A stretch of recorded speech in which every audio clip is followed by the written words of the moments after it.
as we know, human cognitive capacities have not changed for at least 50,000 years, when humans are some small group of hunter-gatherers left Africa and spread all over the world. We're all their descendants. I mean, maybe a little more complex than that, but not a lot more. Now, we know that pretty well.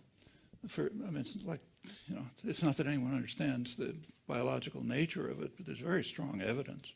So, for example, if you take an infant from some tribe in Papua New Guinea that hasn't had other human contact for 40,000 years, and that's a possibility, and you take that infant and you bring it to Oslo and raise it from infancy in Oslo, it'll be indistinguishable from the people studying physics in Oslo University.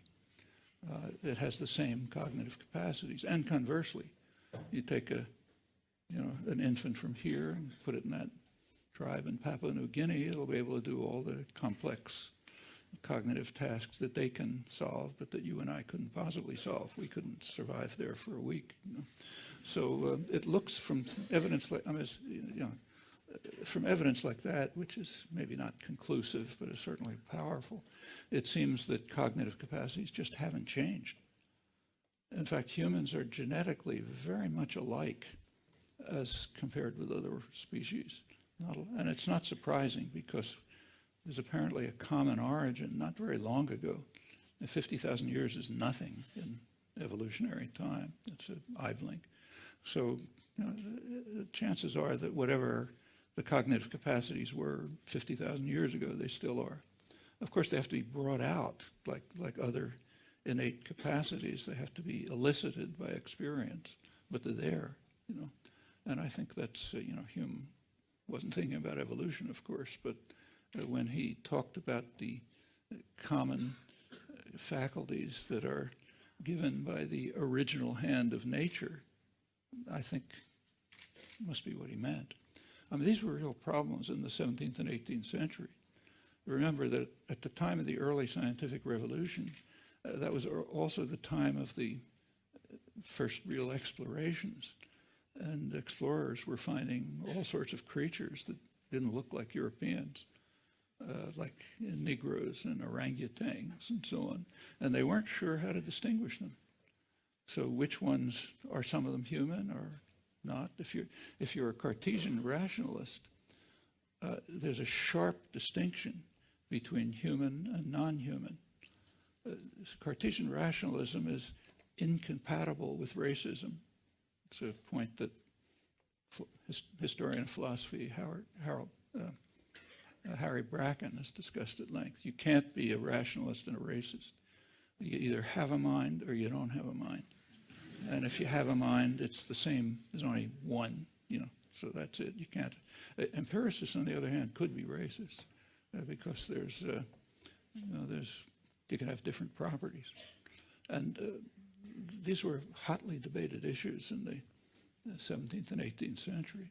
They couldn't figure out what those other creatures were. Were they humans or weren't they? If they were, did they have rights? And if so, what rights? And so on. But of course, that's long past. And now there's just humans were apparently essentially all alike. And whatever there could be a study of what our common cognitive capacities are. In fact, it's studied quite a lot. So when you study what the way, say, infants determine the continuity of objects on the basis of very scattered data, you're essentially asking the kinds of questions that Descartes asked. Descartes actually, people don't, unfortunately, philosophers these days tend only to read the Meditations. But that's not Descartes. In fact, that was kind of propaganda. He even pointed that out. The famous letter he wrote to his friend Mersenne, where he said that the point of the Meditations is to try to convince the Jesuits to take his physics seriously. That's what he really cared about. When he wrote Principles of Philosophy, that means Principles of Science. That's the real stuff. And in that work and in the optics and other things, he posed very interesting questions. He didn't carry out the experiments, but he carried out thought experiments, very much the way Galileo did. And but if you carried them out, they'd probably come out his way. So like one was to ask the question, they said, imagine an infant who has had no experience with geometrical figures, okay? Which in fact is every infant, because geometrical figures don't exist in nature, just some other things. But so take an infant with no experience with geometrical figures, present that infant with a triangle drawn on paper. They said what the infant will perceive is a distorted triangle, not a perfect instance of whatever crazy figure it is, you know, with the two lines not quite coming together, and one of them somewhat curved, and so on. And he regarded that as kind of paradoxical. Why should that be true? And if you're a thoroughgoing empiricist, you shouldn't permit that conclusion. In fact, since the conclusion is almost certainly correct, it's an easy refutation of standard empiricism. And his conclusion, Descartes' conclusion, was, well, we must have some innate system of, he would assume, Euclidean geometry, which we impose on data to yield our understanding, in fact, our perception. And there's quite a lot of work in the speculation and through the 18th and 17th century on how this could be. And the basic ideas are probably correct. There's now a lot of experimental work and with infants and comparative work investigating it.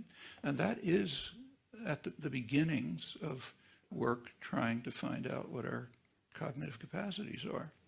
There's also work on something like rudimentary science forming. How do children develop a concept that the world acts, you know, in some rational fashion? A lot of this developed out of Piaget's work, even though it doesn't stand up as he presented it. That kind of work has been pursued.